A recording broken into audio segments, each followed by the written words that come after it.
Welcome to JK Tells a Story, where real-life dramas unfold. Sit back and enjoy today's tale. The signs were prepared and positioned near the front entrance, having spent the majority of the last couple of days perfecting them. Now came the challenging part, ascending the stairs into the master bedroom. I swiftly stripped the bed, maneuvered the mattress off the queen-sized frame, and half-lifted, half-slid it downstairs through the hallway, out the front door, and onto the lawn adjacent to Magnolia Street. Returning inside, I carried the bed frame and linens downstairs, following them outside and adding them to the pile beside the mattress. After another trip upstairs, I dismantled the side rails and swiftly transported them outside. Glancing at my watch, I noted it was 4:22. Time was of the essence. I needed to finish by 5 o'clock. Reassembling the bed took until 4:35. Next up was the kitchen table, light enough for me to handle alone. I angled it sideways through the door and placed it beside the bed in the yard. The last item was the 6x8 throw rug from the living room. After rolling it up, I joined it with the other items in the yard, erected the signs, and proudly observed the time. 4:55. Just 10 minutes until my wife's return. Stepping into the middle of Magnolia Street, I surveyed my handiwork. It was a sight to behold, almost bringing a tear to my eye. Our marriage bed, the kitchen table, and throw rug, 3 places I knew had been compromised by my wife and her lover repeatedly over the past 6 months.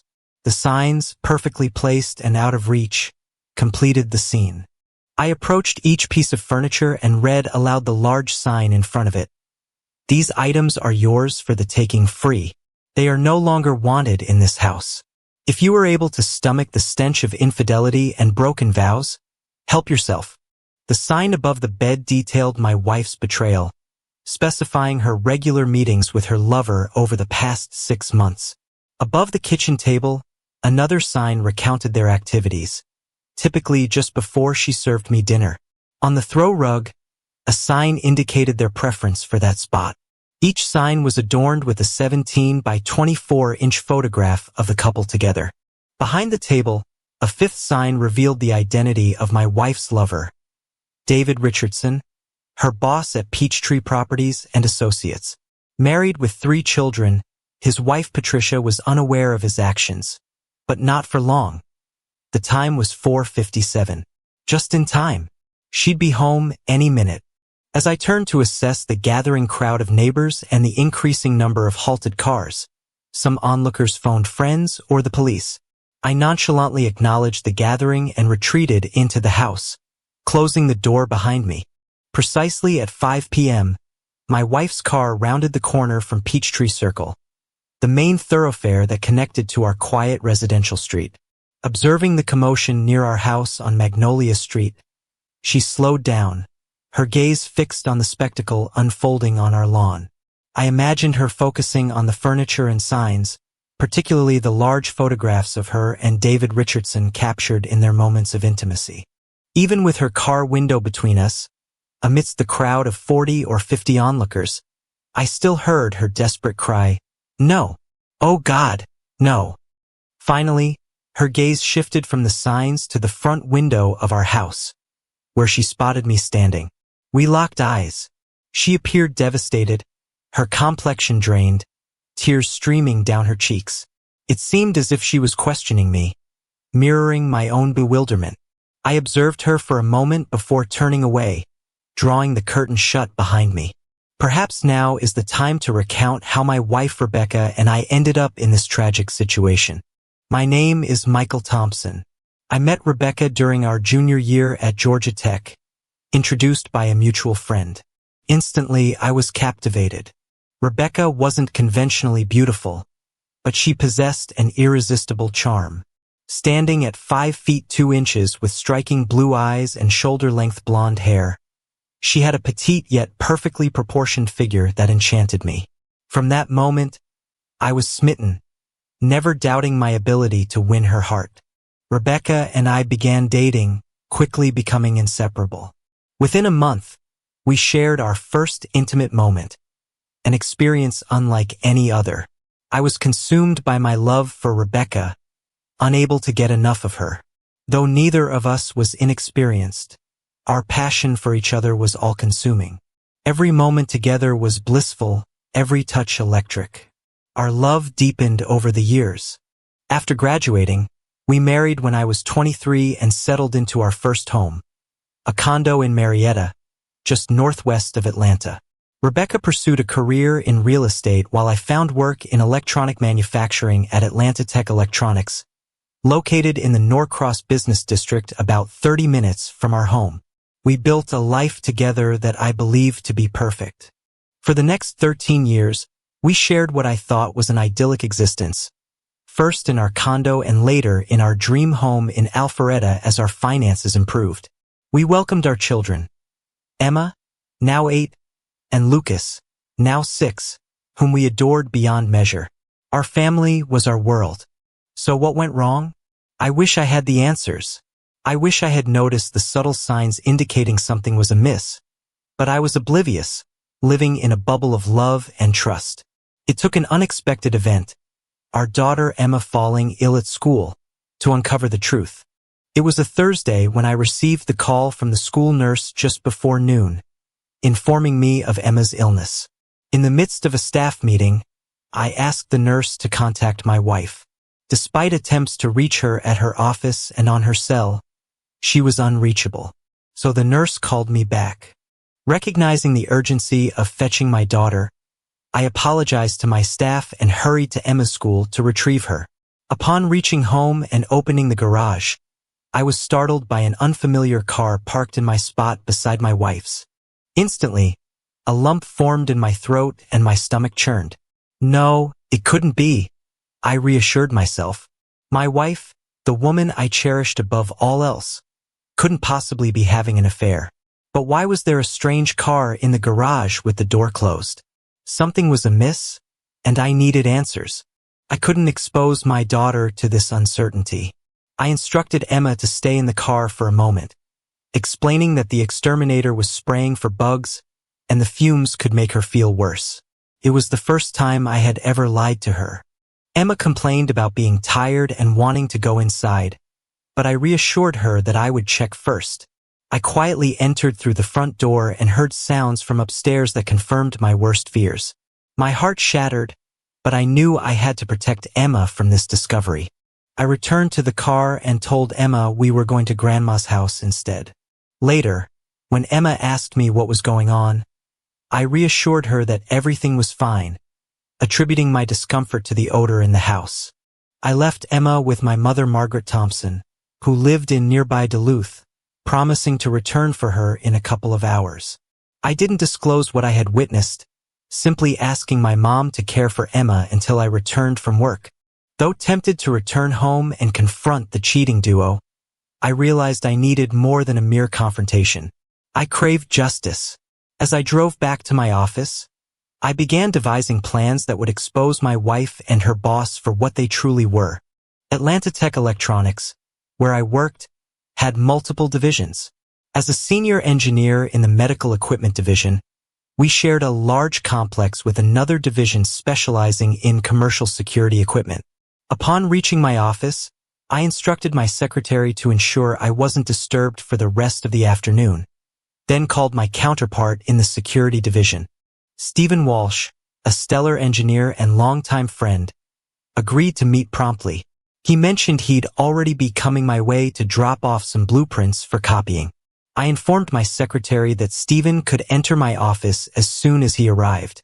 True to his word, Stephen knocked on my door just 20 minutes later. I requested him to come in and close the door, noting that I needed his help. "Man, you look like you've seen a ghost," Stephen remarked. I recounted the shocking discovery I had made earlier. I explained to Stephen that I had caught my wife and her boss in our house. Despite his initial disbelief, I assured him it was true, detailing how I found them together when I came home to pick up my daughter from school. Stephen expressed his sympathy and asked about my plan moving forward. I admitted uncertainty but emphasized the need for evidence, mentioning my intention to gather audio and video recordings of their encounters. I sought Stephen's assistance in acquiring security cameras and microphones to discreetly place around the house. Stephen questioned the certainty of there being a next time, suggesting that the incident might have been isolated.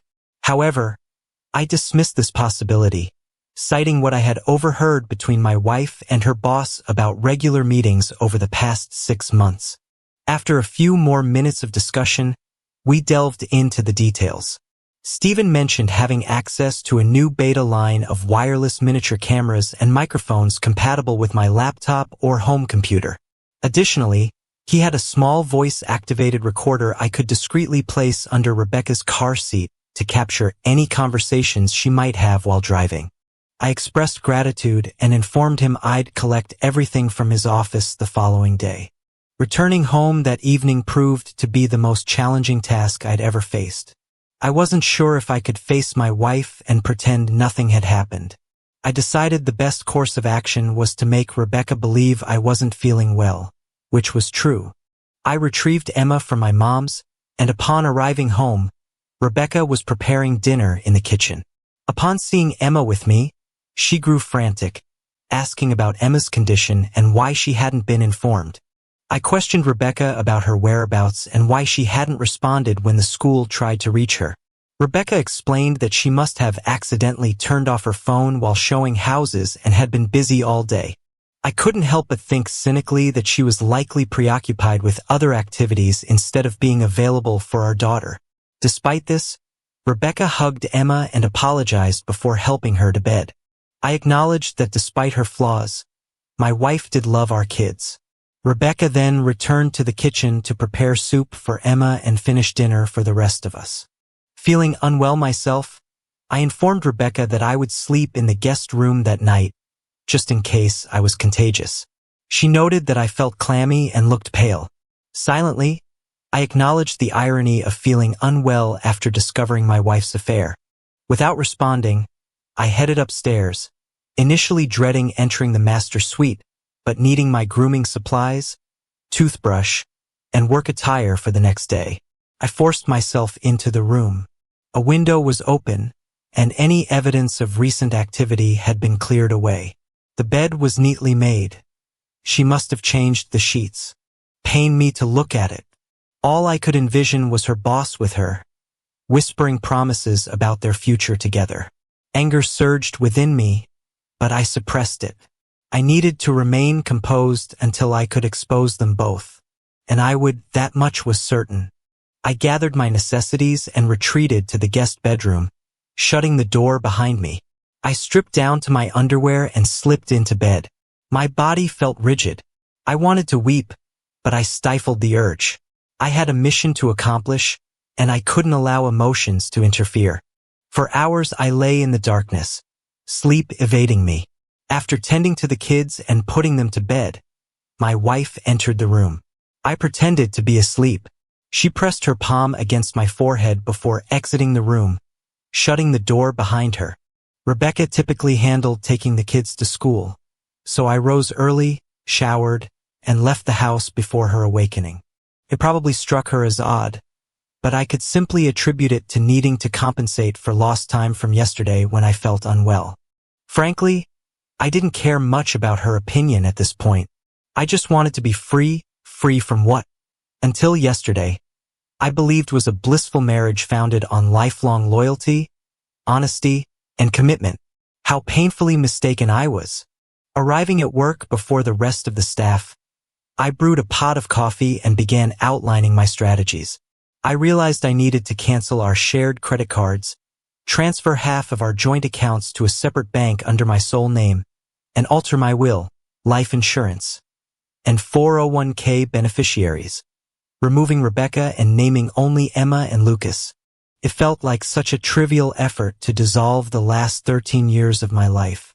It should have been more challenging. Deep down, I suspected it would become harder at some point. I also understood the necessity of securing a competent divorce attorney to protect myself from Rebecca's potential exploitation. Being in a no-fault divorce state, infidelity wouldn't significantly affect the financial settlement, but it might aid in retaining custody of my children. Rebecca had demonstrated my insignificance in her life, Yet she was a devoted mother, and I didn't want to deprive her of her children.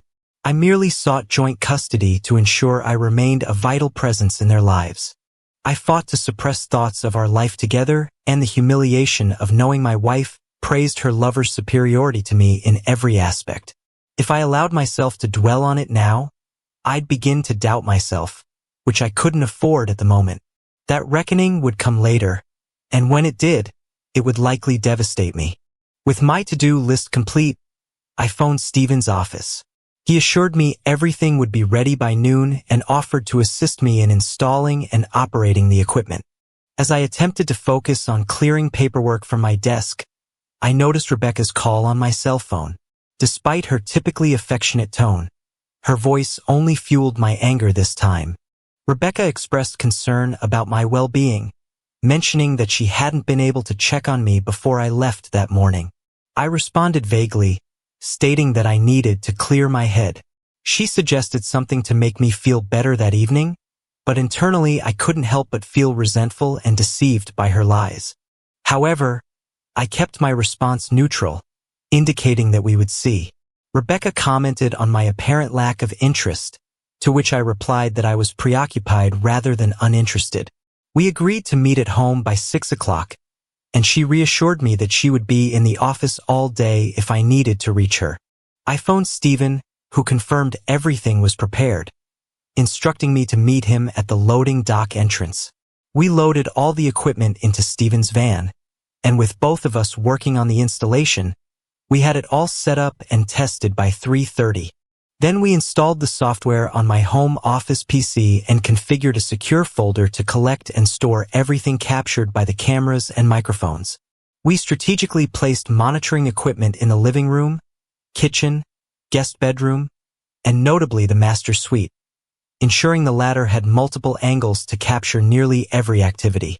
As an additional measure, we installed a camera and microphone in the master bathroom, just in case the couple decided to use that space as well. The system was motion activated, with the cameras triggering the microphones. I was prepared. That night was exceptionally challenging for me. After dinner and once the kids were asleep, I followed my wife to our bedroom. I turned away from her and pretended to fall asleep. Rebecca noticed the change in our usual routine and asked if everything was all right. I expressed some insecurities about whether I was enough for her, to which she reassured me that I was more than enough and that she couldn't bear anything happening to me. She emphasized that I was her perfect partner. Despite her reassurances, I remained distant and brushed off her concern, stating that nothing was bothering me. I feigned exhaustion, closed my eyes, and attempted to sleep. Later, I heard Rebecca softly crying. I felt no sympathy for her, but I pondered whether her tears stemmed from shame for her actions or from feeling mistreated by me. Again, I rose before her and seized the chance to place the voice recorder beneath the seat of her car. I also reviewed the video and audio recordings from the installed equipment, confirming that everything from the previous night was captured clearly, even in the dim nighttime conditions of our bedroom. Initially, Rebecca was a bit curt, mentioning that I had said some hurtful things the night before. Then she gave me a quick kiss on the cheek, and her demeanor shifted to cheerful. Perhaps it was due to her afternoon plans. I poured her a cup of coffee and informed her that I'd be locked in my office all day. She mentioned having to show several homes that afternoon and expressed confidence in making a significant sale, but assured she'd be able to pick up Emma and Lucas after school. With a peck on her cheek, I headed towards the garage door. Rebecca reminded me that I had forgotten to say, "I love you." She emphasized how important it was for her to hear those words from me every morning. I apologized, explaining that there was a lot on my mind, but Rebecca insisted that it was important for her to hear those words. I promised not to forget in the future, and with that, I left. Yeah, I'll tell some woman how much I love her if and when I ever find another woman I can trust enough to fall in love with, I thought bitterly. The information Rebecca provided about showing homes all afternoon led me to think she'd probably be with her true love. I hoped so. I was tired of games and wanted this ordeal done. I spent the morning working in my office but kept glancing at my watch. Finally, at noon, I told my secretary I'd be gone for a few hours and put my plan in motion. I borrowed a company van and parked across from my house, waiting to see what happened. It wasn't until nearly 1 o'clock that I saw Rebecca's car arrive, open the garage door, and park in her usual spot. When she entered the house without closing the garage, I figured she was either leaving again or expecting someone.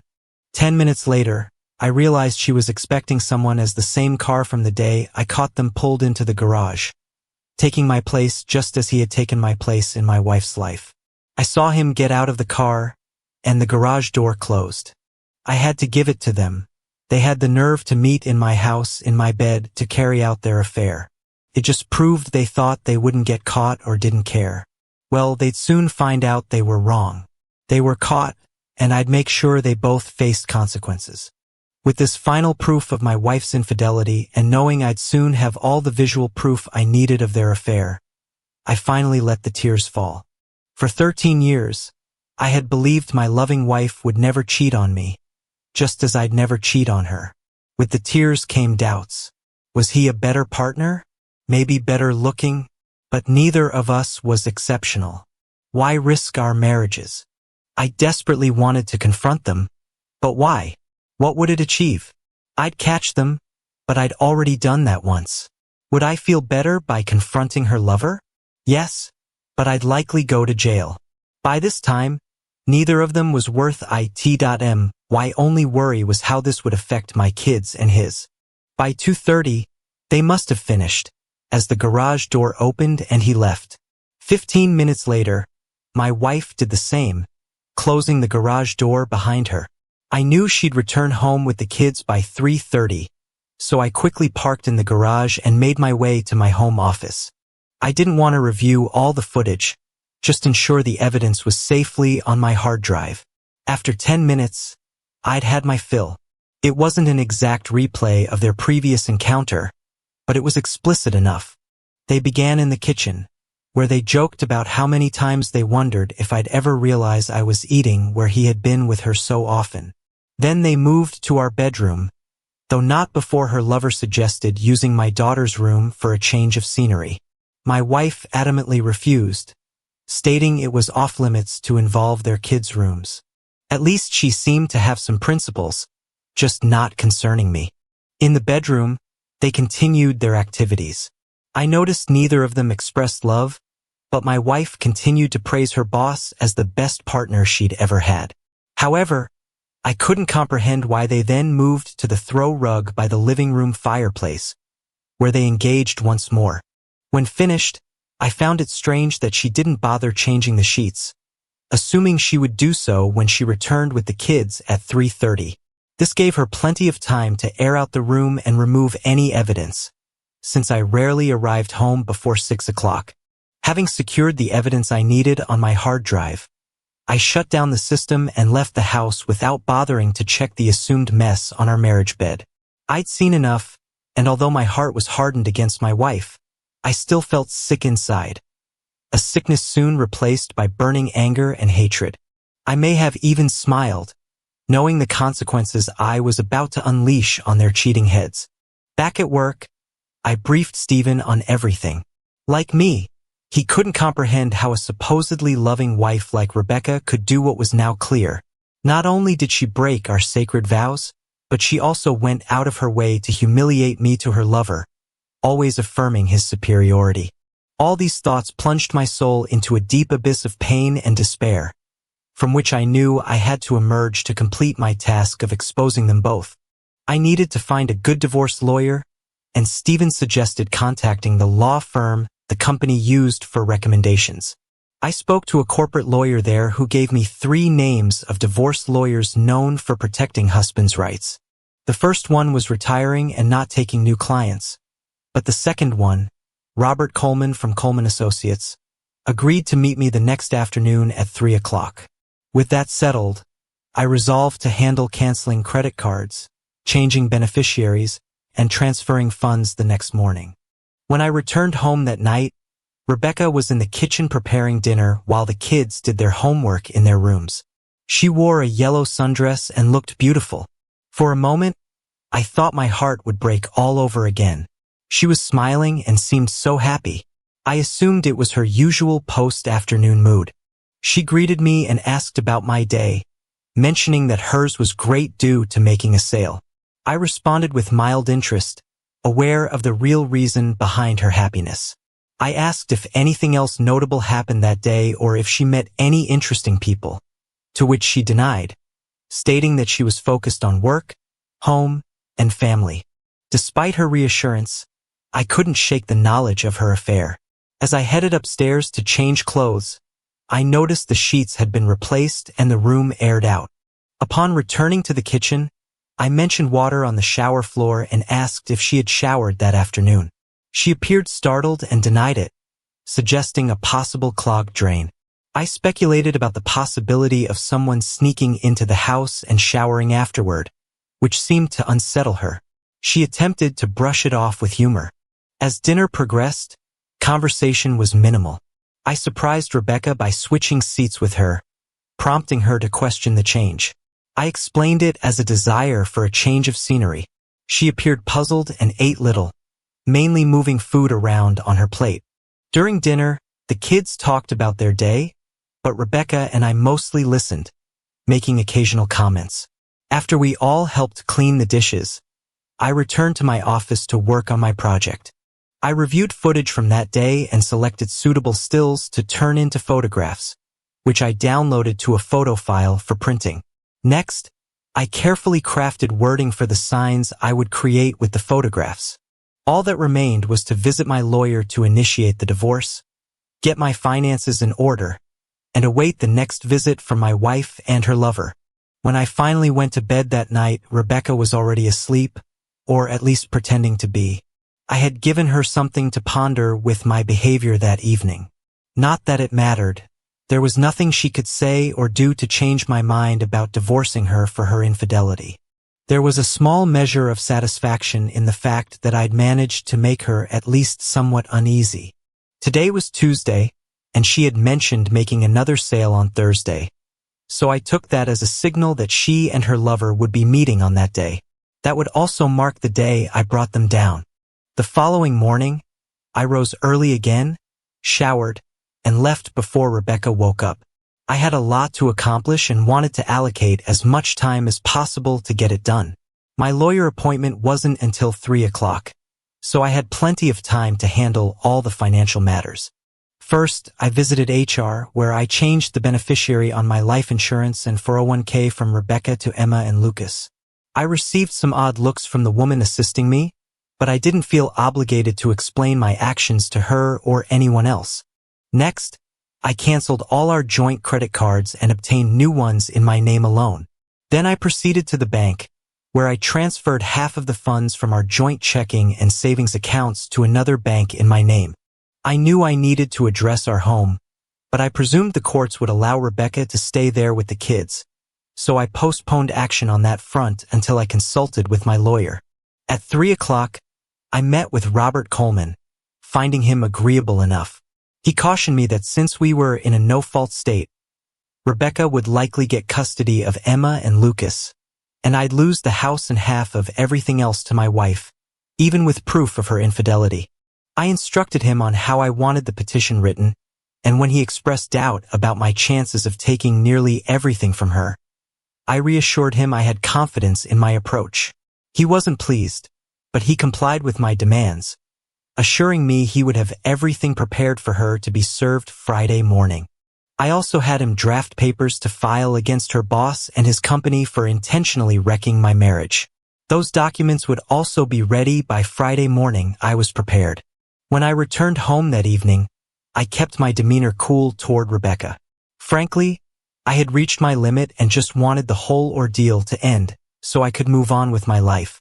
I knew there was still a lot of pain and heartache ahead, but I acknowledged there was no turning back. Besides, I'd finally be sharing the anguish and misery with my unfaithful wife and her despicable lover. After a subdued dinner with minimal conversation, I retired to my study, printed the photos of the lovers I intended to use, and crafted the signs without interruption. I also found time to compose a letter to David Richardson's wife Patricia, enclosing prints of the large photos I planned to use on the posters, informing her that I had plenty of evidence to provide her in case she decided to divorce her husband as I was divorcing mine. Shortly after 11 o'clock, I went to our bedroom to ensure Rebecca was asleep, then made my way to her car, retrieved the voice-activated recorder from beneath her seat, rewound it, and listened to its contents. I overheard one side of a conversation that sounded like it was with David. The caller expressed gratitude for their time together that afternoon and mentioned missing David after they were together. They discussed the idea of spending a whole week together and fabricating a story about a real estate convention they must attend. The caller mentioned having to give him occasional attention to keep him happy, but expressed a desire to be exclusively with David. They confirmed plans for Thursday afternoon and ended the call. I found that her words didn't sting as much as they had in the past. Perhaps there was still hope for me after all. Little did she realize how soon she would belong solely to him forever, and the knowledge that I was just one day away from dismantling their comfortable lives filled me with a sense of satisfaction. Justice, I was realizing, had its own power. I swapped out the tape with a fresh one and returned the recorder under her seat, hoping it would capture evidence of her anguish the next day when her world crumbled. I hardly slept a wink that night, not because I was heartbroken. I had surpassed that. No, my sleeplessness stemmed from the anticipation of everything I hoped would unfold the following day. For the last time, I rose from bed while Rebecca continued to slumber. I stood gazing at the woman who had once been my love, the mother of my children, the woman I had imagined spending the rest of my days with. Tears welled in my eyes as I realized I had shared my bed with her for the final time. Never again would our bodies embrace in passion. Never again would we hold each other or discuss our future. Our future was non-existent, and as I turned away from her and departed, I pondered whether she comprehended the toll she was about to pay for betraying me. She likely didn't, but she would soon learn. After showering, I left the house, stopped for breakfast at a diner, then briefly swung by work to inform my secretary of my absence for the day. I phoned Stephen and briefed him on the impending events. He wished me luck, cautioned me to be careful, and requested that I keep him updated on the proceedings. I made a brief visit to Robert Coleman's office to ensure all was in order for serving my wife and David Richardson the following day. Following that, I called my wife to arrange picking up the kids from school. My mother had expressed a desire to have them for the long weekend since they had no school on Friday, so I planned to swing by the house around 3:45 to gather some belongings and transport the kids directly to Mom's. She enthusiastically approved, even suggesting we spend Saturday together in her most seductive tone. I agreed nonchalantly before ending the call. I had reached a point where I couldn't tolerate her deceit any longer. I took my time returning home. By 12:30, I was parked nearby, awaiting the imminent events.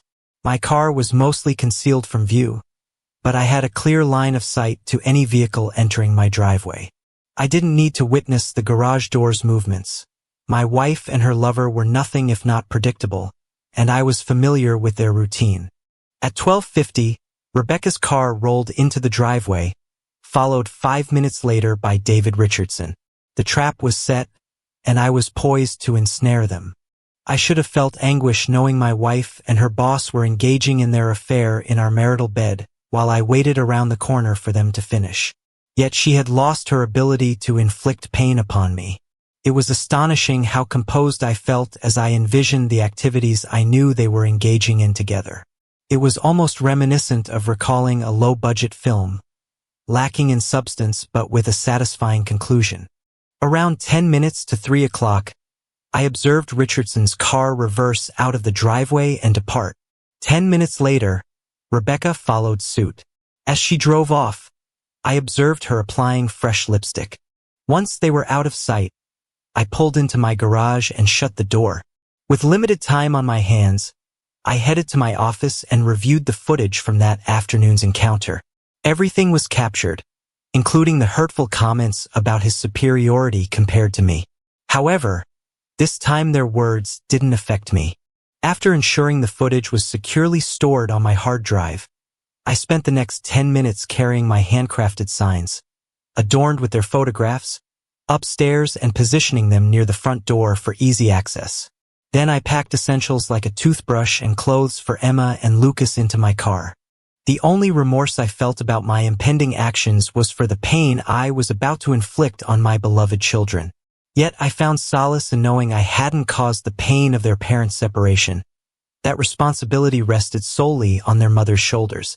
She chose to engage in a prolonged affair, ultimately tearing our family apart. At 3:15, I drove to their school and was waiting when the final bell rang to pick them up. I informed them they'd spend the weekend with Grandma, which thrilled them, given her penchant for spoiling them. 45 minutes later, I dropped them off at my mother's house in Duluth and returned home, ready to set my plan in motion. And thus we come full circle to where we began. Bed, table, and rug displayed on the lawn, adorned with signs, watched by neighbors, awaiting Rebecca's return to the dreadful truth that I held all the knowledge. That night I expected to hear from Rebecca, but I didn't. There was a late call from her cell phone, but when I answered, silence greeted me. An hour after Rebecca departed, the police paid me a visit. While understanding, they insisted I remove the signs and photographs to avoid disturbing the peace and public indecency charges. I complied. They had served their purpose. Seen by my wife, and from the look on her face before I turned away, I knew her life had begun its descent into chaos. That evening, I drowned my sorrows in a substantial amount of bourbon and drifted into an alcoholic stupor.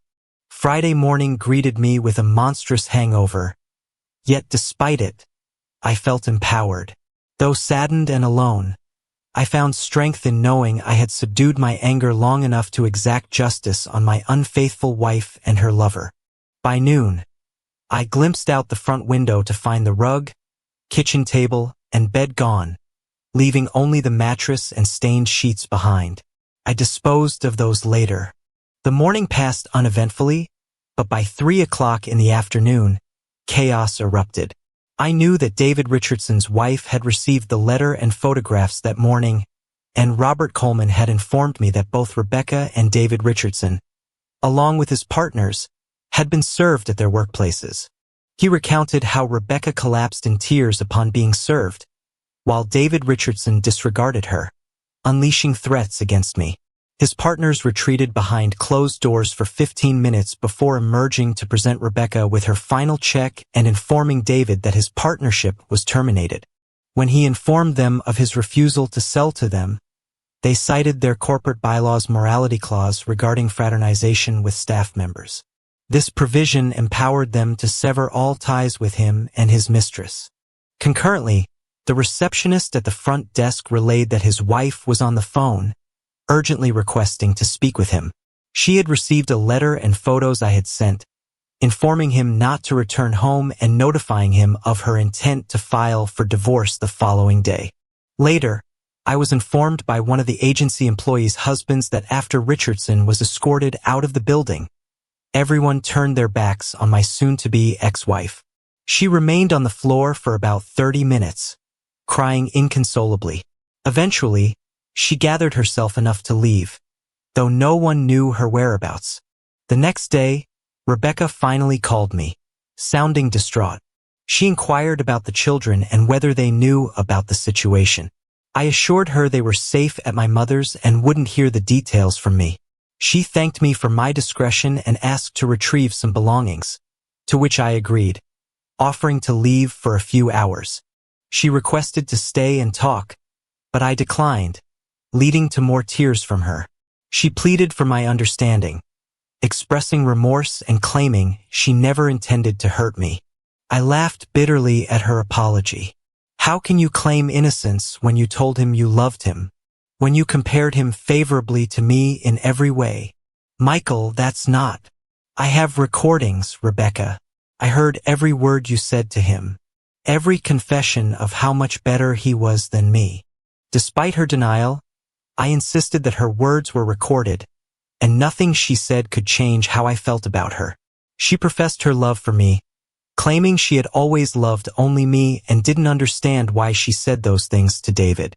I was just trying to boost his ego because he complained about his wife, she stammered. It didn't mean anything. I questioned her explanation. You tore me down to build him up. You were with him for 6 months. Rebecca, 6 months of lies. She insisted she never meant to hurt me and didn't mean any of it. When I pressed her for an explanation, she admitted that it felt wrong with David and that she tried to keep it separate from what she had with me, which she described as loving and pure. That's twisted logic, Rebecca, I said, expressing disbelief at her rationalization. You compartmentalized betrayal like it was nothing. She begged for a chance to make it right, insisting that she loved only me and belonged to me. She pleaded for forgiveness and offered to end everything with David immediately, begging me not to leave her. Rebecca, I don't love you anymore, I said firmly. You're the one who left me. You left me every time you went to him. I condemned her actions over the past 6 months, stating that her behavior proved she didn't love me. I expressed my disgust and made it clear I wanted her out of my life. I rejected any possibility of reconciliation. Any future interaction between us will only be for the sake of our children. Children you've also damaged with your selfishness. She questioned why I had told David's wife about their affair. I retorted that what she and David did was unfair to me, our children, and Patricia Richardson. I justified informing David's wife by highlighting the destruction of my family, the betrayal of our marital vows, and Patricia's right to know the truth. She deserved to know what kind of man she was married to, just like I deserved to know what kind of woman I was married to. Rebecca expressed her desire to fight for our marriage, stating that she didn't want a divorce. I responded by saying there was nothing left to fight for. I would rather be alone for the rest of my life than remain married to you for another day. I accused her of being delusional. She then mentioned the divorce petition I'd be served with, claiming that if I agreed to joint custody for our children, I could stay in the house and receive half of our assets. However, she threatened consequences if I didn't agree to her terms. You think you have leverage? I asked, incredulous. Rebecca, I have videos of your affair. I have audio recordings. You have nothing. When she insisted she could and would fight me out of spite, I reminded her of the evidence against her. Go ahead and try. See how that works out for you in court. In the end, she begged me to sign whatever papers would end this quickly, but I remained firm in my decision. You sign them, Rebecca. You're the one who destroyed our marriage. You can be the one to officially end it. After hanging up on her, I felt a strange sense of relief. The confrontation I'd been dreading was over, and Rebecca had revealed herself completely, desperate, manipulative, and still unwilling to take full responsibility for her actions. Rebecca signed the divorce papers within 2 weeks. The divorce was finalized 6 months later. She now lives with Emma and Lucas in our former home while I reside in a comfortable condo in Roswell, a 20-minute drive from Alpharetta depending on traffic. Despite the divorce, we remained in the same school district to minimize disruption for the kids, although they still felt the pain of the family breakup. Emma disclosed that their mother acknowledged her mistake, accepting that our marriage couldn't overcome it. However, we both reassured the kids that we would always be there for them, no matter what happened between us. As for what Rebecca told her parents and sister about the breakup, I'm uncertain, but they still communicate with me, indicating she likely didn't place blame solely on me. My mother Margaret perceived the divorce as something neither Rebecca nor I could move past, which wasn't entirely wrong, though the reasons were more one-sided than she knew. I had the chance to retrieve the audio recorder from Rebecca's car one last time, capturing a telling conversation. She had called David after discovering the signs and photographs, thanking him for their time together but expressing panic about my knowledge of their relationship. Upon arriving home and seeing the display on the lawn, she realized I knew everything about their affair and broke down completely. The recording captured her calling David in distress, informing him that I knew everything about their relationship. Her voice was filled with panic and desperation as she realized the full consequences of their actions. It's been a year and a half since we endured those trying times, and gradually I'm beginning to piece things back together. I still avoid dating and will likely continue to do so for a while. The idea of experiencing what I've just gone through again makes me wary of diving into another serious relationship anytime soon. Emma, now 10, mentioned that her mom went on one date about 8 months after our divorce was finalized, but returned home in tears and, as far as she knows, hasn't dated since. Rebecca lost her real estate position immediately after the scandal and struggled for several months before finding work as an office manager at Sunrise Senior Living. The pay is less than her real estate career provided, but it offers stability and benefits that help support her and the kids. I've never found out if she keeps in touch with David Richardson, and frankly, I don't care. That chapter of my life is closed. David Richardson and Patricia divorced within 3 months of the revelations. He's been struggling to find employment in the Atlanta metro area, even though I kept the most damaging video evidence private. The real estate and professional services communities in Atlanta are surprisingly tight-knit, and word travels fast about workplace affairs and the destruction they cause. His reputation preceded him wherever he applied. They met about a year ago, and it appears to be a healthy, stable relationship. She deserves happiness after what David put her through. Speaking of David's former employer, Peachtree Properties offered me a substantial settlement to prevent a lawsuit for failing to maintain proper workplace boundaries and allowing the affair to continue on company time and using company resources. I accepted their offer. As far as I'm concerned, that chapter is closed. For now, my focus is solely on my children and their future. Emma and Lucas, now 7, split their time between Rebecca's house and my condo, and we've worked out a custody arrangement that puts their needs first. They're both seeing Dr. Jennifer Martinez, a family counselor who specializes in children of divorce, and I'm pleased to see they're adapting reasonably well. Emma has shown remarkable resilience for a 10-year-old. She's protective of both her parents and often tries to be the peacekeeper, which breaks my heart a little. I've had to reassure her multiple times that adult problems are not her responsibility to fix. She's excelling in school and has made new friends in her art class, which gives me hope. Lucas misses having both parents in the same house but has adjusted to our new routine better than I expected. He loves having 2 bedrooms and jokes about having twice as many toys now that he has sets at both houses. His soccer coach mentioned that he's been more focused and determined on the field, channeling his energy in positive ways.